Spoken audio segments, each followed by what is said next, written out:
ദൈവത്തിന് സ്തോത്രം. എൻ്റെ പേര് ധന്യ മേരി വർഗീസ്. എൻ്റെ സ്ഥലം കൂത്താട്ടുളം എന്ന് പറഞ്ഞ സ്ഥലത്ത് ഇടയാർ എന്ന് പറഞ്ഞ പോസ്റ്റ് ഓഫീസ് സ്ഥലത്താണ്. എന്നെ കല്യാണം കഴിച്ചു വിട്ടിരിക്കുന്നത് ട്രിവാൻഡ്രത്തേക്കാണ്. ട്രിവാൻഡ്രം പട്ടംമുട്ടിട. ഞാനിപ്പോൾ ഇവിടെ സാക്ഷ്യം പറയാൻ പോകുന്നത്, ഞാൻ ദൈവവിശ്വാസം ഉള്ള ഒരാളായിരുന്നു എന്ന് ചോദിച്ചു കഴിഞ്ഞാൽ തീർച്ചയായിട്ടും വിശ്വാസം ഉണ്ടായിരുന്നു, പ്രാർത്ഥിക്കുമായിരുന്നു. പള്ളികളിൽ പോവുകയും നമ്മൾ ആവശ്യങ്ങൾ വരുമ്പോൾ എപ്പോഴും ഓടി നടന്ന് പ്രാർത്ഥിക്കുകയും ചെയ്യുന്ന ഒരാൾ തന്നെയായിരുന്നു. അപ്പോൾ ഒരിക്കലും ഒരു വിശ്വാസം ഇല്ലാതെ നടന്നുകൊണ്ട് നടക്കാത്തൊരു കാര്യത്തിന് വേണ്ടിയല്ല എനിക്ക് ഒത്തിരി പ്രാർത്ഥിച്ചിട്ടും എനിക്ക് നടക്കാതിരുന്നൊരു കാര്യത്തിന് വേണ്ടിയിട്ടാണ് ഞാനിവിടെ വന്നത്. അപ്പോൾ ഞാൻ ധ്യാനങ്ങളൊക്കെ കൂടിക്കൊണ്ടിരുന്ന ഒരാളാണ്. പക്ഷെ ഒരാഗ്രഹം, എൻ്റെ ബ്രദറിൻ്റെ കല്യാണം ഞങ്ങൾ ആഗ്രഹിച്ച സമയത്ത് നടക്കാതെ, അതായത് ഞങ്ങൾ കല്യാണം ആലോചിച്ച് തുടങ്ങി ഒരു 2 വർഷമായിട്ടും കല്യാണങ്ങളൊന്നും നല്ല ഒരു ആലോചന പോലും വരുന്നില്ല. വന്നാൽ ആങ്ങളേക്ക് ഇഷ്ടപ്പെടുന്ന അവരിന് നടക്കുന്നില്ല. അവന് നല്ല ജോലിയുണ്ട്, സെൻട്രൽ ഗവൺമെൻറ് ജോലിയാണ്, കുഴപ്പമില്ലാത്ത ഫാമിലിയാണ്. പക്ഷേ ഉണ്ടായിരുന്ന ഏക പ്രശ്നം എന്ന് പറഞ്ഞാൽ എൻ്റെ ഫാമിലിയിലുണ്ടായ ഒരു ഇഷ്യൂ, ഞങ്ങളുടെ ഒരു ബിസിനസ് തകർച്ച ഭാഗമായിട്ട് ഉണ്ടായ കേസ്. ആ കേസും ആയിട്ടുള്ള ഇത് മാധ്യമങ്ങളിലൊക്കെ വന്ന നെഗറ്റീവായിട്ടുള്ള കുറേ ന്യൂസുകൾ കാരണം പല ആലോചനകളും മാറിപ്പോയിക്കൊണ്ടിരിക്കുകയായിരുന്നു. എന്നെ മാനസികമായിട്ട് ഈ ഒരു കാര്യം വളരെയധികം തളർത്തി. കാരണം എൻ്റെ ഫാമിലി, എന്നെ കെട്ടിച്ചുവിട്ടൊരു ഫാമിലിയിലുണ്ടായ ഇഷ്യൂ കാരണം എൻ്റെ സ്വന്തം സഹോദരന് ഒരു കല്യാണം, ഒരു നല്ല ആലോചന പോലും വരാതിരിക്കുന്നത് എനിക്ക് മാനസികമായിട്ട് വളരെ എന്നെ തളർത്തിയൊരു കാര്യമായിരുന്നു. അപ്പം ഞാൻ എന്നും പ്രാർത്ഥിക്കും, എനിക്ക് വിശ്വാസമുണ്ട് തീർച്ചയായിട്ടും അവന് നല്ലൊരു ആലോചന ദൈവം കൊടുക്കും. പക്ഷേ എങ്കിലും എനിക്ക് ഓരോ ദിവസം കഴിയുന്തോറും നമ്മുടെ ആത്മബലം കുറയുക എന്ന് പറയില്ലേ, അങ്ങനെ ഒരു സാഹചര്യത്തിൽ, മനസ്സ് തളർന്നൊരു സാഹചര്യത്തിൽ ഞാൻ ഇവിടെ വരുന്നത്. കാരണം നമ്മുടേതല്ലാത്ത തെറ്റുകൾ കൊണ്ട് നമ്മുടെ ജീവിതത്തിൽ വന്നു പോകുന്ന പല കാരണങ്ങൾ കൊണ്ടും നമ്മൾ മാത്രമല്ല നമ്മളുടെ ചുറ്റും നിൽക്കുന്ന നമ്മളെ വേണ്ടപ്പെട്ടവരും കൂടെ ദുഃഖം അനുഭവിക്കുക. പ്രത്യേകിച്ച് എൻ്റെ പേരൻസ്, എൻ്റെ പപ്പ മമ്മിയെല്ലാം മാനസികമായിട്ട് ഇത് കാരണം തളരുന്നത് ഞാൻ കണ്ടു. അപ്പോൾ ഈ ഒരു കാര്യം എന്നെ മാനസികമായിട്ട് എത്രമാത്രം വേദനിപ്പിച്ചിട്ടുണ്ടാവുമെന്ന് ഊഹിക്കാവുന്നതാണ്. അപ്പോൾ അതുകൊണ്ടാണ് ഞാൻ ഇവിടെ ഞാൻ കൃപാസനത്തെക്കുറിച്ച് ഞാൻ ആര് വഴി കേട്ടു എന്ന് ചോദിച്ചാൽ എനിക്കറിയത്തില്ല. ഞാൻ പലര് വഴി കേട്ടെന്ന് തോന്നുന്നു. പക്ഷേ എങ്ങനെ ഞാൻ ഇവിടെ എത്തിയെന്ന് പോലെ എനിക്ക് ഓർമ്മയില്ല. പക്ഷെ ഞാൻ ഇവിടെ വന്ന് അപ്പോൾ എൻ്റെ ആഗ്രഹം എന്ന് പറഞ്ഞാൽ, ഞാനും ഹസ്ബൻഡും എൻ്റെ മമ്മിയായിട്ടാണ് വന്നത്. പക്ഷെ ഉടമ്പടി എടുത്ത വ്യക്തി ഞാൻ മാത്രമാണ്. ഞാനിവിടെ ഒരു ദിവസം വരിക എന്നുള്ള മാത്രം ഉദ്ദേശിച്ചാണ് വന്നു കഴിഞ്ഞപ്പോഴാണ് ഇവിടെ ഉടമ്പടി എടുക്കണം, ഇങ്ങനെ പ്രാർത്ഥിക്കണം എന്നൊക്കെ അറിയുന്നത്. അപ്പോൾ ഞാൻ അന്ന് തീരുമാനിച്ചു, ഞാൻ ഉടമ്പടി എടുത്ത് പ്രാർത്ഥിക്കാമെന്ന് തീരുമാനിച്ചു. രാവിലെയുള്ള പ്രാർത്ഥന, വൈകിട്ടുള്ള പ്രാർത്ഥന. അപ്പം ഞാൻ അഭിനയിച്ചുകൊണ്ടിരിക്കുക. സീതാ കല്യാണം എന്ന് പറഞ്ഞ സീരിയൽ ഇന്നിവിടെയുള്ള പലരും എന്നെ കണ്ടിട്ടുണ്ടാവും, സീരിയൽ വഴി കണ്ടിട്ടുണ്ടാവും, പലരും എന്നോട് സംസാരിക്കുകയും ചെയ്തു. അപ്പം ആ സീരിയൽ ഞാൻ അഭിനയിച്ചുകൊണ്ടിരിക്കുമ്പോഴാണ് ഞാൻ ഈ ഉടമ്പടി എടുക്കുന്നത്. അപ്പോൾ എനിക്ക് രാവിലെ തന്നെ ഷൂട്ടിന് പോകണം, വൈകിട്ട് ഞാൻ വരുമ്പോൾ തന്നെ 10 മണി കഴിയും. അപ്പം എൻ്റെ പ്രാർത്ഥന എന്ന് പറഞ്ഞാൽ എങ്ങനെ നടക്കുന്നു പോലും എനിക്കറിയത്തില്ല. പക്ഷെ ഞാൻ പറ്റുന്ന പോലെ രാവിലെ എണീറ്റുള്ള പ്രാർത്ഥന മുടക്കിയില്ല, വൈകിട്ടുള്ള പ്രാർത്ഥന മുടക്കിയില്ല. വരുമ്പോൾ എപ്പോഴാണെന്ന് വെച്ചാൽ, അല്ലെങ്കിൽ അവിടെ ഷൂട്ട് ലേറ്റ് നൈറ്റാണ്, 2 o'clock വരെ പോകുമെങ്കിൽ ഞാൻ അവിടെ വെച്ച് എങ്കിലും അങ്ങനെ പ്രാർത്ഥിക്കുന്ന കാര്യം ഞാൻ നോക്കിക്കൊണ്ടിരുന്നു. പക്ഷെ ആ പ്രാർത്ഥന ഒരു 3 മാസം ഞാൻ ചെയ്യും. പക്ഷെ എനിക്ക് വിശ്വാസം ഉണ്ടായിരുന്നു. ആദ്യമായിട്ട് എനിക്കുണ്ടായിരുന്ന മാതാവിൽ ഭയങ്കര വിശ്വാസം ഉണ്ടായിരുന്നു, മധ്യസ്ഥ പ്രാർത്ഥനയിൽ ഭയങ്കര വിശ്വാസം ഉണ്ടായിരുന്നു. എവിടെ വന്നു കഴിഞ്ഞപ്പോൾ ഞാൻ ഈ പ്രാർത്ഥന കഴിഞ്ഞപ്പോൾ എനിക്ക് വിശ്വാസം ഉണ്ടായിരുന്നു, നടക്കും, ഒരു വിശ്വാസം ഉണ്ടായിരുന്നു. പക്ഷേ ഞാൻ ഈ പ്രാർത്ഥന നടത്തിയതിൻ്റെ ഒപ്പം തന്നെ ഞാൻ ഒരു കാര്യം ഇവിടെ നിന്ന് ആരോ പറഞ്ഞു കേട്ടു, നമ്മൾ കാര്യത്തിന് ആഗ്രഹിക്കുന്ന സമയവും കൂടെ വെച്ച് പ്രാർത്ഥിക്കുക. ഇന്ന സമയത്തിനകത്ത് എനിക്ക് ആ കാര്യം സാധിച്ചു തരണം എന്നും കൂടെ വെച്ച് പ്രാർത്ഥിക്കാൻ പറഞ്ഞു.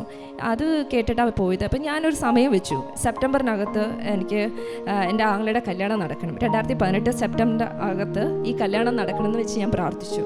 നിങ്ങൾക്ക് ഊഹിക്കാൻ 2018 സെപ്റ്റംബർ എന്ന് പറയുന്നത് എങ്ങനെയുള്ള വർഷമായിരുന്നു എന്ന്. കാരണം കോവിഡ് വന്ന് ഈ 2018 വർഷത്തിലാണ് എല്ലാവരും ലോക്ക്ഡൗണിലായി, വീട്ടിൽ ഒരു ജോലിയും ഇല്ലാതെ വീട്ടിലിരിക്കേണ്ടി വന്നത്. അപ്പോൾ ഒരു കാര്യങ്ങളും നടക്കുന്നില്ല, ഒരു വിവാഹാലോചനകൾ മര്യാദയ്ക്ക് നടക്കുന്നില്ല, കല്യാണങ്ങൾ മര്യാദയ്ക്ക് നടക്കുന്നില്ല. ഈ സമയത്താണ് ഞാൻ ഇതിന് മുന്നേ പ്രാർത്ഥിച്ചു തുടങ്ങിയതാണ് ഇവിടെ ഉടമ്പടി എടുത്ത്. 2018 സെപ്റ്റംബറിനകത്ത് ഇവിടെ എനിക്ക് എൻ്റെ ബ്രദറിൻ്റെ കല്യാണം നടത്തി തരണം, ഇതായിരുന്നു എൻ്റെ ആഗ്രഹം. അപ്പം ഞാൻ ഈ ആഗ്രഹം വെച്ച്, ഞാൻ പറഞ്ഞ വർഷം തെറ്റി വന്നു, അപ്പം ഞാൻ ഇത് വെച്ച് പ്രാർത്ഥിക്കുന്ന സമയത്ത് എനിക്ക് അന്ന് വേറൊരു പ്രശ്നം കൂടെ നേരിട്ടു. എൻ്റെ അമ്മയ്ക്ക് ഒരു ഓപ്പറേഷൻ വേണ്ടി വന്നു, ക്യാൻസർ ആയിരുന്നു അമ്മയ്ക്ക്. അപ്പം ആ സമയത്ത് ഞാൻ ലെഗ് ഷോൾഡർ വെച്ച ഓപ്പറേഷൻ. ഞാനപ്പം എൻ്റെ ഇവിടെ ഉള്ളൊരു വിശ്വാസത്തിൻ്റെ ബലത്തിലായിരിക്കാം ഞാൻ ഓപ്പറേഷൻ നടക്കുമ്പോൾ എൻ്റെ ബ്രദറിനെ അമ്മയുടെ അടുത്താക്കിയിട്ട് ഞാൻ കാർ ഓടിച്ച് ആ സമയത്ത് ഞാൻ കരഞ്ഞുകൊണ്ടാണ് വരുന്നത്. ഇവിടെ വന്നിട്ട് ഞാൻ പൊട്ടി കരയായിരുന്നു. ഇവിടെ നിന്ന് കണ്ണീരോടെ പ്രാർത്ഥിക്കായിരുന്നു എൻ്റെ നമ്മുടെ ഓപ്പറേഷൻ ഭംഗിയായിട്ട് നടത്തണേ, വലിയ പ്രശ്നങ്ങളില്ലാതെ റിസൾട്ട് വരുമ്പോൾ വലിയ പ്രശ്നങ്ങളില്ലാത്തൊരു സ്റ്റേജിലേക്ക് കൊണ്ടെത്തിക്കണേന്ന്. പക്ഷേ ഓപ്പറേഷൻ കഴിഞ്ഞെല്ലാം ഭംഗിയായിട്ട് നടന്ന് ഭംഗിയായിട്ട് ട്രീറ്റ്മെൻറ്റ് നടന്ന് ഇതെല്ലാം കോവിഡ് സമയത്താണ് നടക്കുന്നത്. അപ്പോൾ എനിക്ക് സാധിച്ച കാര്യങ്ങൾ കോവിഡ് സമയത്ത് എൻ്റെ അമ്മയുടെ ഒപ്പം എനിക്ക് നിൽക്കാൻ പറ്റി. അമ്മയുടെ ഒപ്പം, കാരണം അപ്പം ഷൂട്ടിങ്ങില്ല, ഒന്നുമില്ല. 3 മാസം ഞാൻ അമ്മയുടെ കൂടെ നിന്ന് അമ്മയുടെ കൂടെ അമ്മേനെ കുറേ ശുശ്രൂഷിക്കാനും പറ്റി ആ സമയത്ത്. അപ്പോൾ ഇങ്ങനെയുള്ള കുറേ കാര്യങ്ങൾ നമുക്ക് ജീവിതത്തിൽ കുറേ കാര്യങ്ങൾ ഇന്ന് മാറ്റി ഒരു ടൈം ടേബിൾ മാറ്റിയിട്ട പോലെയാണ് എനിക്ക് തോന്നി. കോവിഡ് വന്ന് എല്ലാവരും വിഷമിച്ച സമയത്ത് എനിക്ക് കുറേ കാര്യങ്ങൾ അമ്മയ്ക്ക് വേണ്ടി എനിക്ക് കുറേ സമയം സ്പെൻഡ് ചെയ്യാൻ പറ്റുന്നു, എൻ്റെ മോൻ്റെ കൂടെ എനിക്ക് നിൽക്കാൻ പറ്റുന്നു, ഇങ്ങനെ കുറേ കാര്യങ്ങൾ സാധിച്ചു. എന്ന് പറഞ്ഞാൽ ഈ കോവിഡ് സമയത്താണ് ഞാൻ ഈ വെച്ച് പ്രാർത്ഥിച്ച സമയത്ത്. അപ്പോൾ കല്യാണ ആലോചനകൾ നടക്കത്തില്ല എന്ന് പറയുമ്പോൾ അമ്മയ്ക്ക് ഈ ഓപ്പറേഷന് കഴിഞ്ഞ് അമ്മയ്ക്ക് പ്രത്യേകിച്ച് ക്യാൻസർ എന്ന് പറഞ്ഞൊരു അസുഖം വരുമ്പോൾ ഒരു ആലോചന എന്നൊക്കെ പറയുന്നത് ബുദ്ധിമുട്ടുള്ള സമയത്ത് ഒരു ആലോചന വരികയാണ് തൊട്ടടുത്ത് ഒരു 8 കിലോമീറ്റർ ഡിസ്റ്റൻസിൽ. പക്ഷെ നമ്മൾ എത്രയും നാളും ആലോചനകൾ നടത്തിയിട്ട് അങ്ങനെ ഒരു ആലോചന വന്നിട്ടില്ല. അപ്പോൾ ഞങ്ങൾ കുട്ടിയെ പോയി കണ്ടപ്പോൾ തന്നെ ഇഷ്ടപ്പെട്ടു, ബ്രദറിനും ഇഷ്ടപ്പെട്ടു. അത് ആ സെപ്റ്റംബറിനകത്ത് തന്നെ ഞങ്ങൾ കല്യാണം ഉറപ്പിക്കുകയാണ്. കല്യാണം നവംബറിൽ നടത്തുകയാണ്. സോ ഞാൻ ആ വെച്ച് പ്രാർത്ഥിച്ച സമയത്തിനകത്ത് തന്നെ ഞാനിവിടെ വന്നെടുത്ത ഉടമ്പടി ഞാൻ എന്താഗ്രഹിച്ചു വന്നോ, ഞാൻ ഏറ്റവും കൂടുതൽ ആഗ്രഹിച്ച ഇതാണ്. എൻ്റെ സാമ്പത്തിക ബുദ്ധിമുട്ടുകളല്ല ആഗ്രഹിച്ചത്, എൻ്റെ ബാക്കിയുള്ള പ്രശ്നങ്ങളൊന്നുമല്ല. എനിക്ക് എൻ്റെ ആങ്ങളുടെ ലൈഫായിരുന്നു വലുത്. കാരണം അവൻ്റെ ഒരു ലൈഫിൽ പ്രോബ്ലം ഉണ്ടാവണമെന്ന് എനിക്ക് നിർബന്ധം ഉണ്ടായിരുന്നു. അതിനുവേണ്ടിയാണ് ഞാൻ ഇവിടെ ഓടി വന്നത്. എൻ്റെ ആഗ്രഹം എന്തായിരുന്നു അതെനിക്ക് സാധിച്ചു കിട്ടി. ഞാൻ എന്ത് വെച്ചാണ് ഉടമ്പടി എടുത്ത് പ്രാർത്ഥിച്ചത് എനിക്കിവിടെ ആ സമയത്തിനകത്ത് തന്നെ ഞാൻ വെച്ച സമയത്തിനകത്ത് എനിക്ക് സാധിച്ചു കിട്ടി. അപ്പോൾ എനിക്കൊരു വലിയ അത്ഭുതമായിട്ടും അതുപോലെ തന്നെ എനിക്ക് ഒത്തിരി സാക്ഷ്യം ഇത് പലരോടും ആ സമയത്ത് പറയണമെന്നുണ്ട്. അപ്പം കോവിഡും കാര്യങ്ങളും ഇവിടെ യാത്രകൾ കുറവാണ്, നമ്മുടെ ലൈഫിലെല്ലാം അങ്ങ് ഭയങ്കര ബുദ്ധിമുട്ടിലായി നിൽക്കുന്ന ഒരു സ്റ്റേജാണ്. അപ്പം ഈ ഒരു സമയത്താണ് ഞാൻ പറഞ്ഞൊരു വർഷം എനിക്ക് 2019 എനിക്ക് ഒരു മിസ്റ്റേക്ക് പറ്റി. 2019 2018 ഞാൻ പറഞ്ഞു വന്നത്. അപ്പം ഇങ്ങനെ ഈ കോവിഡ് തുടങ്ങുന്ന സമയമാണ്. അപ്പം എല്ലാം ഇങ്ങനെ എന്താ പറയുക നിശ്ചലമായിരിക്കുന്ന സമയത്താണ് ഞങ്ങളുടെ വീട്ടിൽ കല്യാണം നടക്കുന്നത്. അതും ഭംഗിയായിട്ട് നടത്താൻ പറ്റി. ഞങ്ങൾ പ്രതീക്ഷിക്കാത്ത രീതിയിൽ ആ കല്യാണം ഭംഗിയായിട്ട് നടന്നു. പ്രതീക്ഷിക്കാത്ത എല്ലാ അനുഗ്രഹങ്ങളും ദൈവം തന്നു. അവർ ഭംഗിയായിട്ട് എറണാകുളത്ത് താമസിക്കുകയാണ്. ഹസ്ബൻഡും വൈഫും എൻ്റെ ആംഗ്ലയും സിസ്റ്ററിൻ്റെയും ഇവിടെ താമസിക്കുന്നു. അവർ കഴിഞ്ഞ ദിവസം ഇവിടെ വന്നിട്ടുണ്ടായിരുന്നു. അപ്പം എനിക്ക് കിട്ടിയ ഈ അനുഗ്രഹം അല്ലെങ്കിൽ ഈ ഒരു സാക്ഷ്യം ഞാൻ ഇത്രയും വൈകി എന്താണെന്ന് വെച്ച് കഴിഞ്ഞാൽ എന്നിലെ ഒരു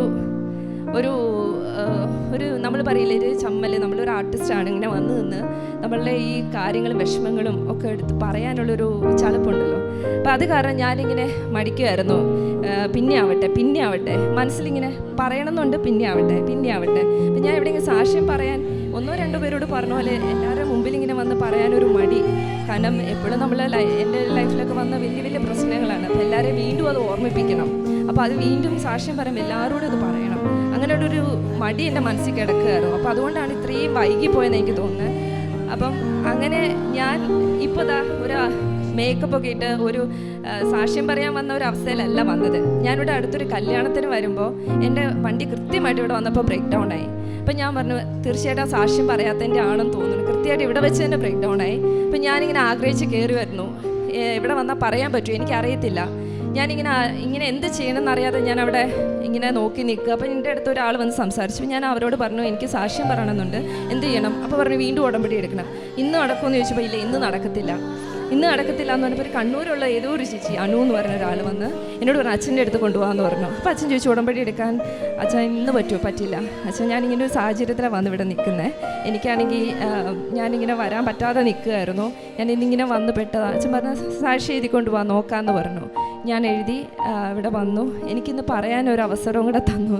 എനിക്ക് തോന്നുന്നു ഇത് എനിക്ക് വേണ്ടി എൻ്റെ ഹസ്ബൻഡ് ഇപ്പോൾ ആ വണ്ടി റിപ്പയർ ചെയ്യാനായിട്ടൊരു സ്ഥലത്ത് കൊടുത്തിട്ട് അവിടെ നിൽക്കുകയാണ്. അപ്പം സാക്ഷ്യം പറയാൻ വേണ്ടി മാത്രം എന്നെ ഈ ഒരു കല്യാണത്തിന് പോയ അതേ വസ്ത്രത്തിൽ ആർട്ടിസ്റ്റിൻ്റെ എല്ലാ മേക്കപ്പോടും കൂടിയിട്ട് എന്നെ ഇത്രയും പേരെ മുമ്പിൽ കൊണ്ടേ നിർത്തിയത് ഇത് അത്ഭുതമല്ലാതെ വേറെ ഒന്നും എനിക്ക് പറയാനില്ല. കാരണം ഞാൻ പറയാൻ എന്തിന് ഭയന്നാണ് ഞാൻ മാറി നടന്നത്.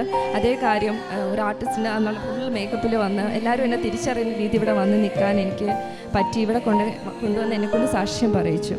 പിന്നെ ഞാൻ ഉടമ്പടിയിൽ പല കാര്യങ്ങളും എനിക്ക് ലീസ്റ്റ് ബോധേഡായിരുന്നു ഞാൻ പറഞ്ഞ കാര്യങ്ങളുണ്ടായിരുന്നു, എൻ്റെ സാമ്പത്തിക പ്രശ്നങ്ങളുമെല്ലാം. പക്ഷെ അതിൽ പോലും എനിക്ക് ദൈവം തൊടുന്നതായിട്ട് തോന്നി. എപ്പോഴും എനിക്ക് കോവിഡിൻ്റെ ഒരു 2 വർഷങ്ങൾ, നമ്മൾ 2019-20 കാലഘട്ടം 21-20 ഇപ്പോൾ പോലും ഒരു കോവിഡിൻ്റെ പിടിയിൽ നിന്ന് മാറി വരുന്നേ ഉള്ളൂ. സാമ്പത്തികമായിട്ട് എല്ലാവരും തളർന്ന ഒരു സമയമാണ്. ആ സമയത്ത് പോലും എനിക്ക് വർക്കുകൾ തരാൻ എപ്പോഴും ഞാനെപ്പോഴും വിശ്വസിക്കുന്ന ദൈവം എന്നെ വിളിച്ച് എനിക്ക് ഓരോ വർക്ക് ഒന്ന് കഴിയുമ്പോൾ ഞാൻ ബിഗ് ബോസ് പോലെ ഒരു വലിയ ഷോയിൽ പോയി.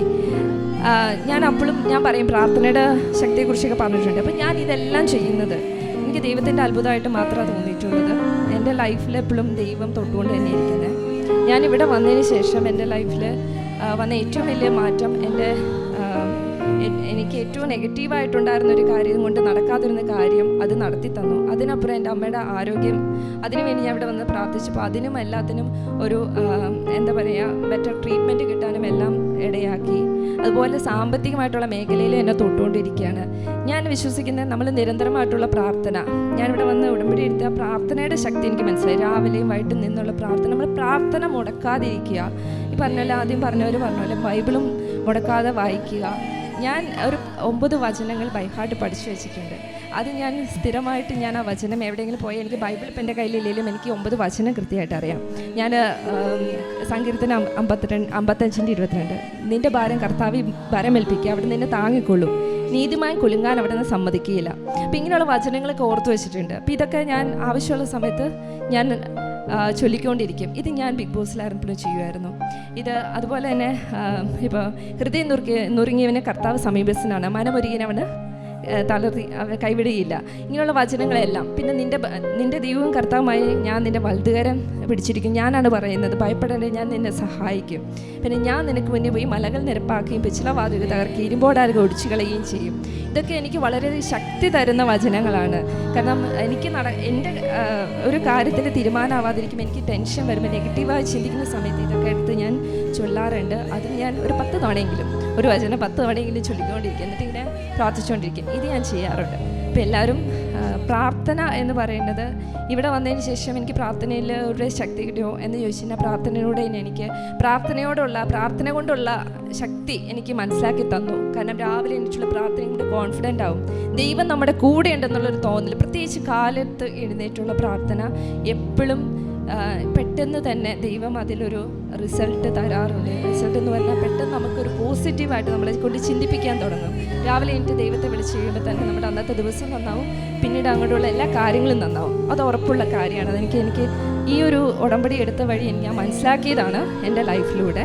അപ്പോൾ ഇത്രയാണ് എനിക്ക് പറയാനുണ്ട്. ഇനി ഒത്തിരി പറയാനുണ്ട്. എനിക്ക് എവിടെ തുടങ്ങണമെന്നോ നിർത്തണമെന്നോ അറിയില്ലായിരുന്നു. പക്ഷേ ഈ പറയാൻ വേണ്ടിയുള്ള കാര്യം ഞാൻ 2 വർഷമായിട്ട് പറയാതെ ഇങ്ങനെ നടന്നുകൊണ്ടിരിക്കുന്നതിൻ്റെ ഒരു പ്രശ്നമാണ്. എനിക്ക് അതിൻ്റെ ഇടയിൽ എനിക്ക് തോന്നിയ കാര്യം, ബ്രദറിന് എൻ്റെ ഇടയിലൊരു ചെറിയ ഷോൾഡർ പെയിനൊക്കെ വന്നു. അപ്പോൾ ഞാൻ ഓർത്തു, ഞാൻ ഈ സാക്ഷ്യം പറയാനായിട്ട് വൈകിക്കുന്ന കാരണമാണോ എന്ന് എനിക്ക് സംശയം തോന്നി. അപ്പോൾ എൻ്റെ മനസ്സിൽ തോന്നിപ്പിച്ചുകൊണ്ടിരുന്നു. അപ്പോൾ എന്തായാലും എനിക്കിവിടെ വന്ന് പറയാൻ സാധിച്ചു. ദൈവത്തിൻ്റെ സ്തോത്രം.